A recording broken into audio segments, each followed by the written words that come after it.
This is a Fox News alert. I'm Martha McCallum in New York. U.S. Supreme Court Justice Ruth Bader Ginsburg has died at the age of 87 due to complications from pancreatic cancer, according to the information that we are getting from the court. The court says that Ginsburg was sworn in as an associate justice back in 1993, appointed by Bill Clinton. She was the second woman to serve on the Supreme Court. She is the first Jewish woman to serve on the Supreme Court. A New York native born in Brooklyn, New York, Ruth Bader Ginsburg received her undergraduate degree from Cornell University. She then received her law degrees from Harvard University and Columbia University. She was the first female member of the Harvard Law Review, and she graduated at the top of her class from Columbia.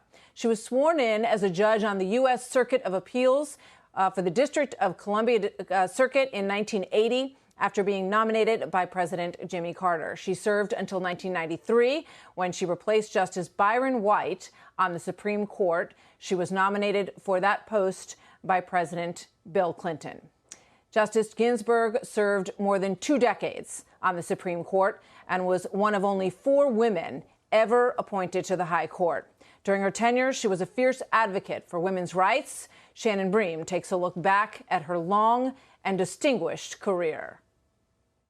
I, Ruth Bader Ginsburg, do solemnly swear. She might have seemed small in stature, but as the second woman to be nominated to the U.S. Supreme Court, Ruth Bader Ginsburg was a trailblazer for women's rights and a champion for civil liberties. Ginsburg was born Ruth Joan Bader on March 15, 1933, in a working-class neighborhood in Brooklyn, New York, the daughter of Nathan and Celia Bader. Ginsburg's mother died when she was just 17, the day before she graduated from high school. It was one of the most trying times in my life, but I knew that she wanted me to study hard and get good grades and succeed in life, so that's what I did. She finished first in her class at Cornell University, where she met and married Martin Ginsburg, an aspiring lawyer, and, quote, the first boy I dated who cared that I had a brain.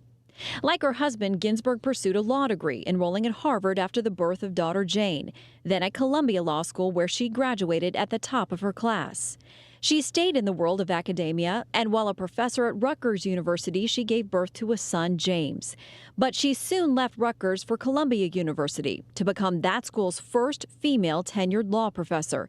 She described the 1970s as a fruitful time for women's rights.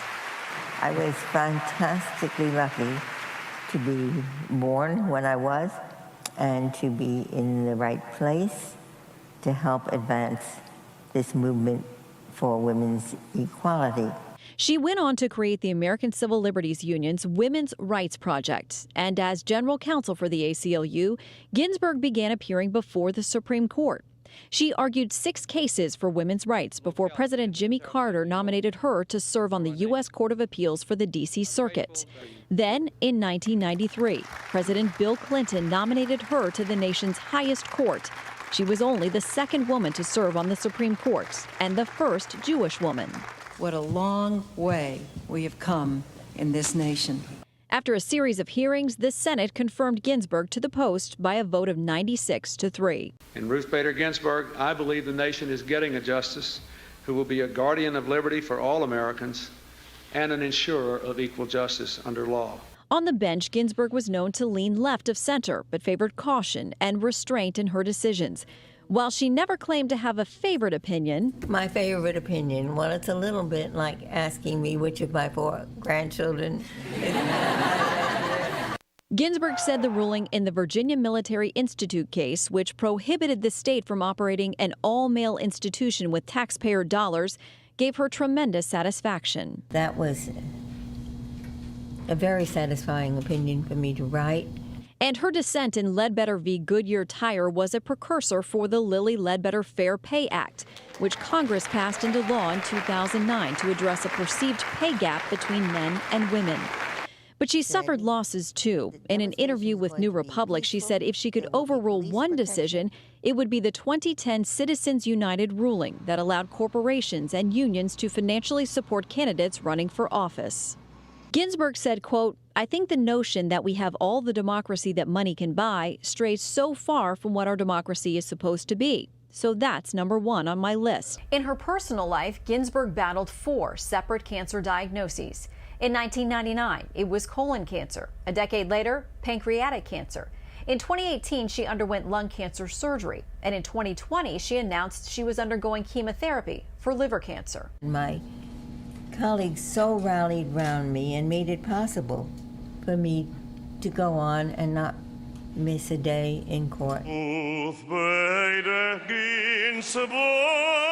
Outside of court, Ginsburg loved opera, a passion she shared with conservative Justice Nathan and Scalia, and was famously serenaded by Placido Domingo in 2011 at Harvard University, where she earned an honorary degree.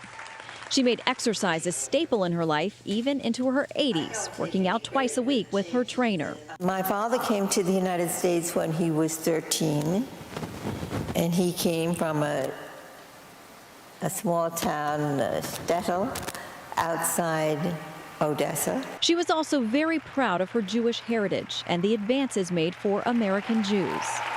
For so many years, Jews were fearful about saying who they were. But today, you can say it openly and with pride. But that's I think, something I've witnessed in my own lifespan. And throughout her life, she remained an optimist. We still have a way to go to ensure that all people in our land enjoy the equal protection of the laws. But considering how far we have come, there is good cause for optimism about our country's future. Ruth Bader Ginsburg, dead tonight at the age of 87.